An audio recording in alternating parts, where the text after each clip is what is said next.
Hey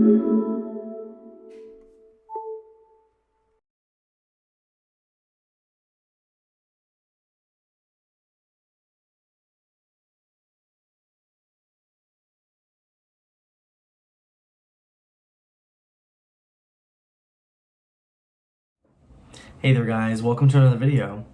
So, do you remember your first cell phone? You may, but do you remember your first smartphone? Well, my first smartphone I ever purchased was an iPhone 3G in 2008. Prior to the iPhone 3G, I was rocking a Motorola Razr V9. You probably won't remember that, but I had it on T-Mobile before I had the iPhone. So, my best friend and her mom were on AT&T, and as you may remember, AT&T was the sole provider of the iPhone in the United States in 2007 and 2008, and I think until about 2011. So I asked them if I could get on their plan, so they said yes. And I still remember actually the store we went to and everything, and I remember it was $200 on contract to get it for 2 years, and I was really excited. But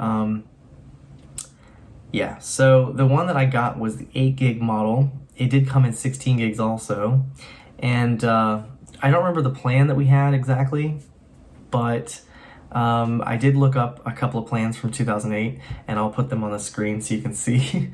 But this is back when they still had unlimited data. Surprisingly, although this was the first 3G iPhone, this was unlimited data, but you had limited minutes and limited text messages. So kind of interesting how things change.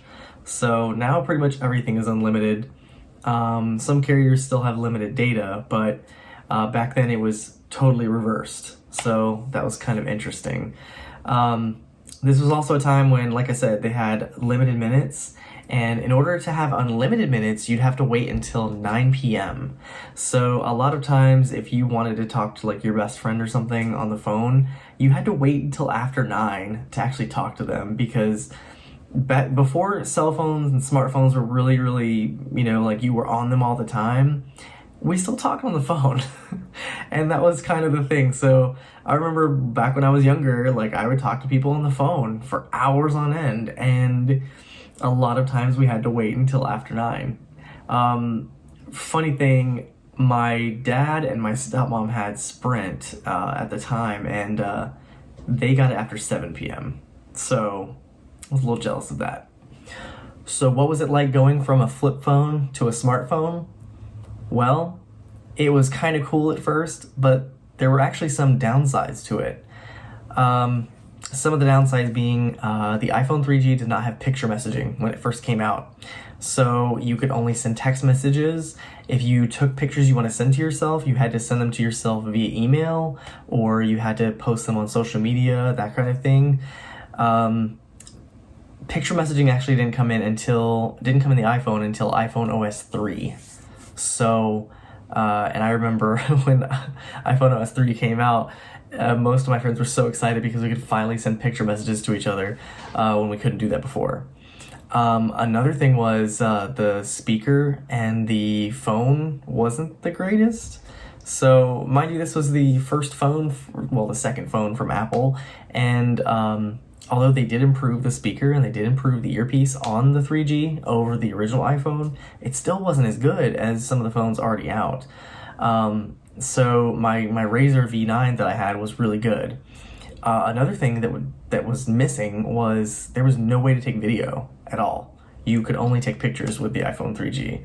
So now I know that there were some apps you could download that could take videos, but it wasn't in there by default. So that kind of sucked. Other phones that I had previously could take video. Short video, crappy video, but they could take video.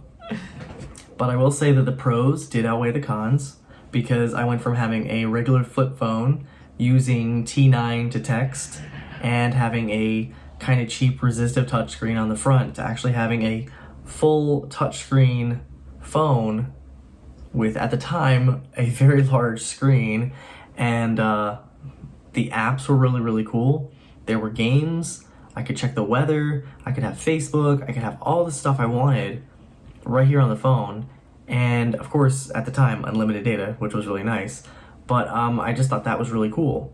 I was also one of the only people out of my friend group that had an iPhone.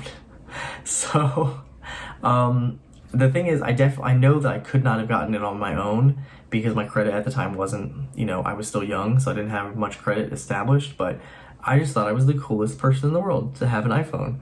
And the crazy thing is, even though I had a 2-year contract with this, AT&T let me upgrade every year until I canceled them. And so I had AT&T until about 2011, and every year they gave me a new iPhone. So that was pretty cool. All right, so what were the specs on this? So the iPhone 3G came out in June of 2008. It had has a 3.5-inch display.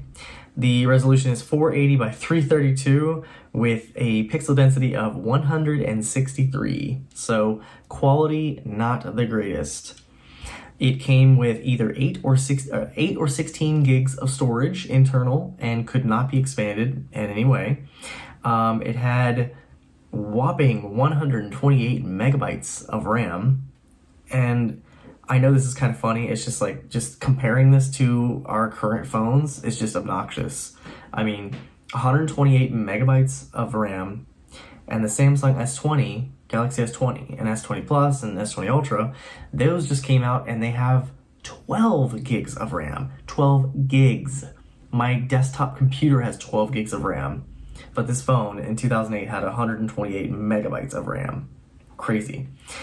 So it had a 2 megapixel camera here, and no optical zoom, no optical image stabilization, no interesting, fun, cool things, no 5-element lens, just a plain old 2 megapixel camera, no video, no nothing crazy there.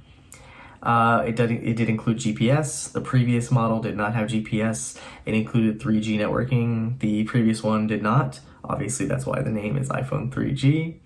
The battery was 1,150 milliamp hours. Non-user replaceable, obviously. Although replacing the battery in these is not bad. It's not as bad as current ones. As far as the operating system it came with iPhone OS 2. And that was the first version that came with the App Store that we all know and love today. And it ended support with iOS 4.2.1, and a lot of people had issues with iOS 4 on this because the performance was garbage on it, and it probably shouldn't have gotten it. It had the same processor, RAM, and everything else that the original iPhone had. The original iPhone ended with iPhone OS 3.1.3. And that one still wasn't the greatest on iPhone OS 3, but it was good that it didn't get on iOS 4. So, while it did make it to iOS 4, it did miss out on quite a few features.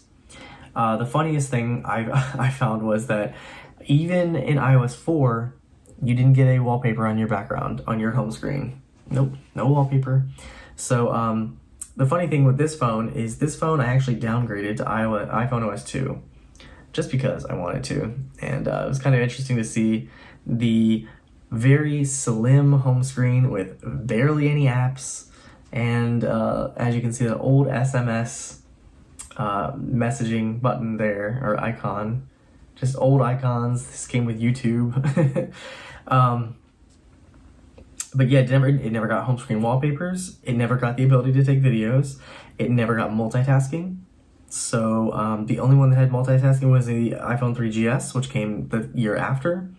It also couldn't have AirPlay, and just a couple of other features it could never handle.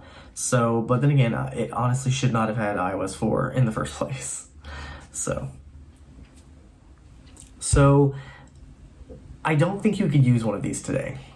Honestly, it's using 3G. I think most of the carriers have moved on from 3G and they're on LTE, and they're trying to turn off their 3G networks and their 4G networks and make it into LTE and 5G only. However, I think this would be horrible to try and use nowadays.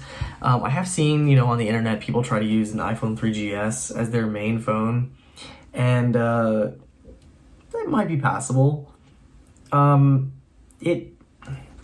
It's crazy that a year difference is here. This is literally just a year's worth of difference, and you got so much with the 3GS over the 3G. I thought that was really, really crazy. But this isn't a comparison or review or anything. I just wanted to tell you guys about my first smartphone. So, whatever your first phone is, whatever your first smartphone is, I know that that's going to be a nostalgic thing for you, whether it was a good experience or a bad experience. But hopefully you guys enjoyed me just giving this kind of info on my first smartphone. And this isn't mine. This is not my first one. I had to sell it to recoup money when I had this. So this is actually my best friend's old 3G that he gave me. So but yeah, anyway, hope you guys enjoyed this little story. And I may do more stories on my first things, or some stuff that I've had experience with. Anyway guys, if you did like the video, feel free to leave me a like. If you want to see more, consider subscribing. I'll see you guys in the next video.